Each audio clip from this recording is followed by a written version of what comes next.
This is going to be a little bit of a longer video, I apologize. Recently, Khanna was being interviewed on Dropside by a Jeremy Scahill, excellent reporter, notably with The Intercept primarily, at least in the past. Now, ultimately, Jeremy was questioning him on the hypocrisy within his own internal logic, within Khanna's internal logic, about criticizing the violence of Hamas and the violence of Palestinian resistance against the Israeli apartheid state and occupation, bringing up examples of Israeli violence against them on October 6th and October 5th of 2023, but at the same time supporting the Iron Dome and what the clear disconnect that exists within there, because the Iron Dome, the greatest argument for that is that they can resist or defend themselves against Palestinian or Hamas aggression, whereas Palestinians don't have a right to resist by any metric. Why this is important is because I like Khanna, generally speaking, but as far as the progressive politicians go in terms of the elected officials, he's not the strongest. And I think a big reason why he's not the strongest is a result of the fact that he reads the room really well, but as a core ideological standpoint, he still supports a lot of the systems that are by nature oppressive. Namely, he's in support of AI infrastructure, just he believes in it being regulated. He supports big tech companies allowed to run amok with, significant oversight overhauls that exist within the regulatory framework of the country and everything like that. So he's good at reading the room, though. I will say this, and when it comes to the issue of the United States' support of Israel, he's very clearly on the right side of history, generally speaking. However, this is kind of like that core distinction between like a social democrat and a democratic socialist.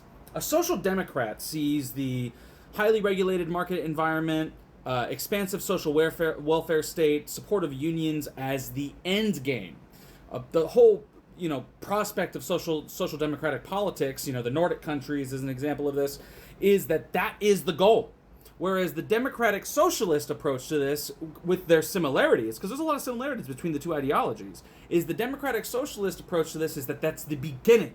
So when you are reaching a generous social welfare state, highly regulated market, the expansion of powers within the workplace of unions and the expansion of cooperatives, so on and so on and so on and so on. This is a baseline. It's seen as the beginning of. So it's not the end goal. It's kind of the point. And I think that's a key difference between someone like a Khanna and someone like, that would be like a DSA endorsed candidate, for example. Why is this important? Because we live in an era right now where we have an expansion of the fascist state. And with the expansion of the fascist state, there's going to be a natural reaction of progressive politics, a natural reaction of leftist politics, and you're going to see politicians reading the room, seeing, oh shit, this progressive element is getting more and more progressive. This left element is getting more and more organized. But they have a constituency that they have to adhere to. And in the case of Khanna, he's in Silicon Valley, motherfucker. Like, he is literally in the belly of the beast when it comes to some of the core issues that are coming out of our economy right now, and the economic state of the world and political economy right now. I mean, shit, the poisonous nature of social media is from his district in a lot of ways. Now, what does that mean? You're going to see oh hey guys, we did the thing, okay? We cut back on Israeli aid. We increased corporate tax rates. We made the effective tax rate on billionaires higher.